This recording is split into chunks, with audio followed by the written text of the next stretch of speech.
So what's going on? What's going on? What's going on, guys? It's your boy Tay, and today we're gonna talk about what happens when a family member, friend, or somebody like that passes away while you're locked up in prison.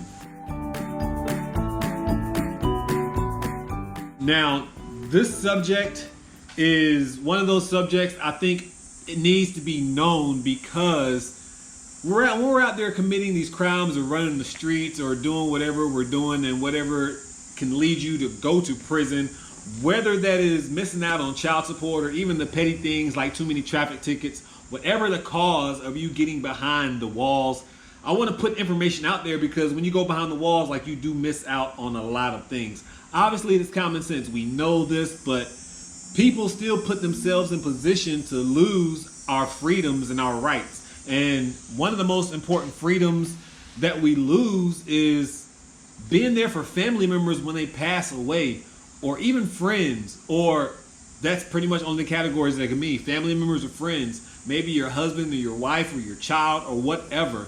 When I got locked up, my grandmother passed away, and that happened very early on while I was locked up. I hadn't even been locked up for a full year and a half yet. It probably had been maybe around the year mark when my grandmother passed away.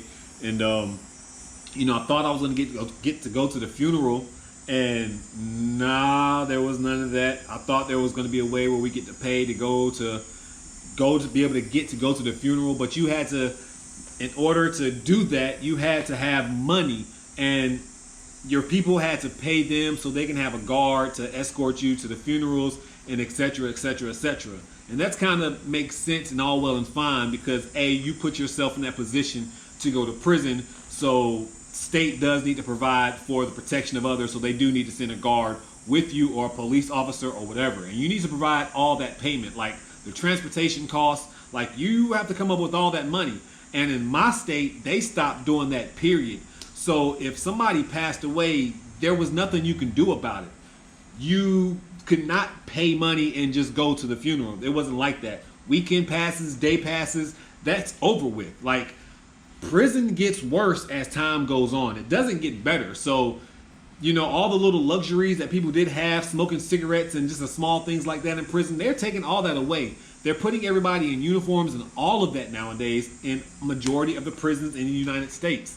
So when your people pass away, when my grandmother passed away in particular, they had just changed the law where there was no more interstate compacts. There was no more you can hire somebody to get you some services to go to the funeral. There was no more none of that. So when your people pass away, you're stuck in prison to pretty much wallow by yourself. In some cases, they'll even put you in like solitary confinement, depending on who passed away, and they'll kind of evaluate you a little bit. They'll call you into the guidance office and pretty much talk to you about that. But yeah, that was like the first experience when my grandma passed away, and not being able to go to that funeral, that sucked. Like not being able to say goodbye, and then it's like the closure that you look for or hope for is you really don't get it. Probably not in the time frame that you probably could have if you were on the streets to pay your proper respects to your people. But when you're locked up, there is no seeing them face to face for goodbye, even if you knew like they were sick and maybe you could have prevented it. What if they're in the hospital, that transportation, them coming to see you and visitation and all that, like some of that, it gets hard for people to come see you while you're locked up as well. Are they even on your visitation list? Are they it's just so many different scenarios. What can go wrong? What if your prison's on lockdown and, and we're talking about like getting the news to you in general. So something could happen on the streets and you might not get that information for days, and it's crazy. So like I said, my grandma, she passed away and there was nothing I can do about it. Like I literally couldn't go to the funeral, and there was nothing I can do about it. That sucked, man.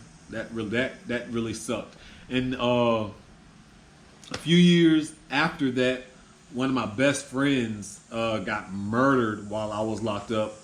He got robbed and pretty much got murdered And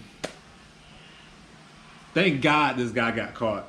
It's crazy how life works because me and him never ran across each other on the same yard.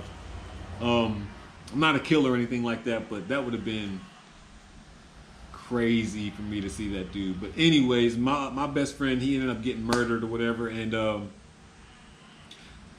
guys, that hit me harder. And even the words that are about to come out of my mouth, I used to regret to say, but I don't no more. I own it. It is what it is. Like that hit me harder than when my grandmother passed away. Like my homeboy Ross was like, he was like my dog, one of my best friends on the street. Me and him was together like almost every single day. He was just like one of those friends, like you have those select group of friends who are like your dogs, you feel like your friends, even through all of me and his ups and downs that we've ever gone through in life, I knew Ross was one of my friends, and was just crazy because at that point of time of him losing his life, I had been locked up maybe like 6 or 7 years, going on 7 years, so I would have been coming home in 2 years and some change or something like that. And he was doing so good, getting his life on track. And well, he wasn't bad or anything like that. When I say getting his life on track, I mean like there's a stage as teenagers, when we were teenagers, we just wild out, we do stupid things, we really don't have any focus. But there's a certain stage in life when you become an adult, you make that transition to like wanting actual things for your life and for your family and for your future. So that's what I mean by like Ross was making that transition in his life at that point in time. Like the goals that he had set, he was on the road to accomplishing. And the fact that he lost his life, man, it sucked. And not being able to go to that funeral too, it sucks, guys. Like it really, really sucks. Imagine losing somebody that you love and you can't say goodbye to them. You can't go to their funeral, and it's not like I just seen him yesterday, or there's death will never be easy in under any circumstance. Like you could be with somebody every single day, and then they pass away. You're still gonna hurt. You can know somebody, not see them for years, and if they pass away, it's still gonna hurt. And the circumstances behind all that can like help a little bit, help the hurt or help the heal the pain a little bit. But when you're in a circumstance when you're in prison, you're locked up, and you literally can't do anything. Like you have no power. Like you have no power anyway when it comes to death. But just like in the finality of saying goodbye, having peace, saying goodbye to your loved ones, that's an aspect of prison that people don't even talk about. Like, and life is precious and life is short. Tons of guys lose people back there. People lose their mothers and their fathers and their girlfriends, their loved ones, their children, like under so many random circumstances. So imagine putting yourself in prison and you can't even go say goodbye. Or maybe if you're in one of those states, and the majority of the states, I don't even know if they do anymore, but I know a lot of them they don't.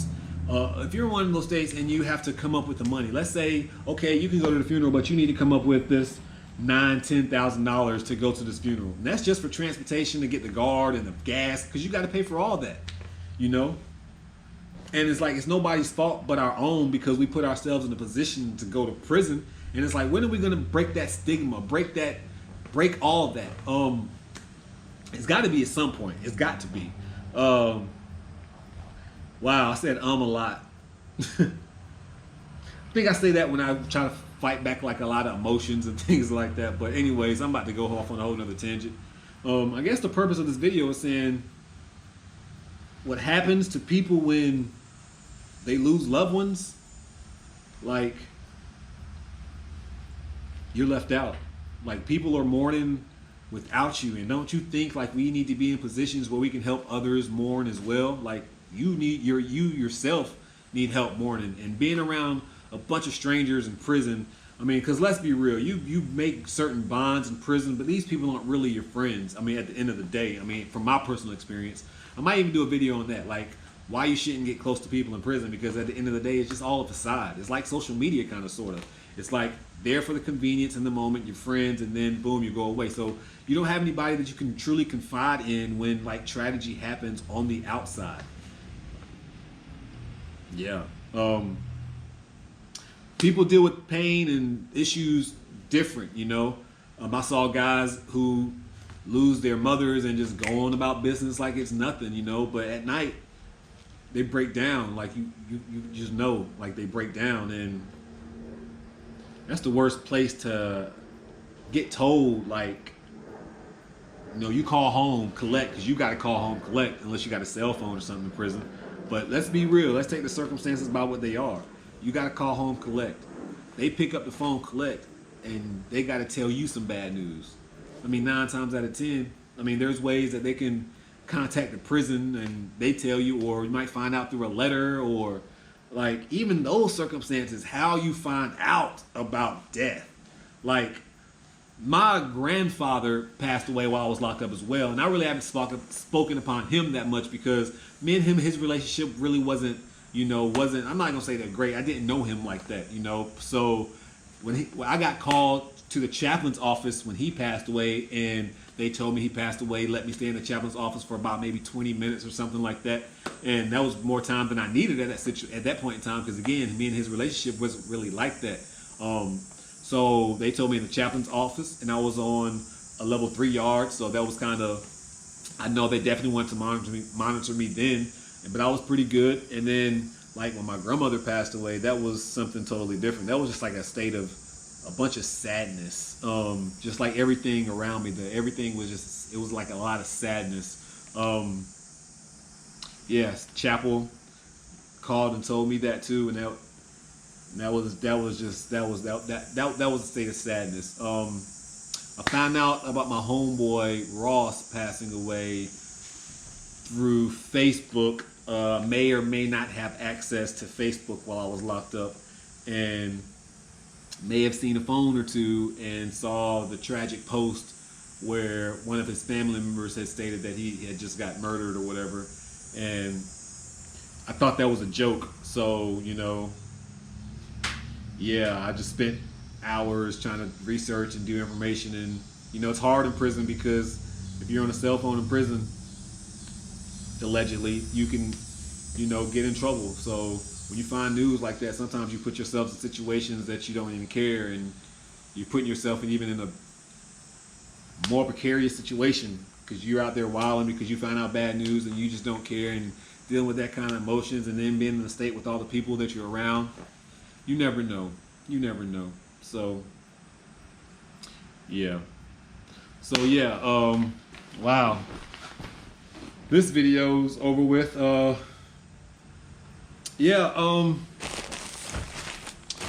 delivery truck just came, and if you guys don't know, I do have merchandise. I'm always talking about trying to like bless somebody, and like that's what I really want to preach.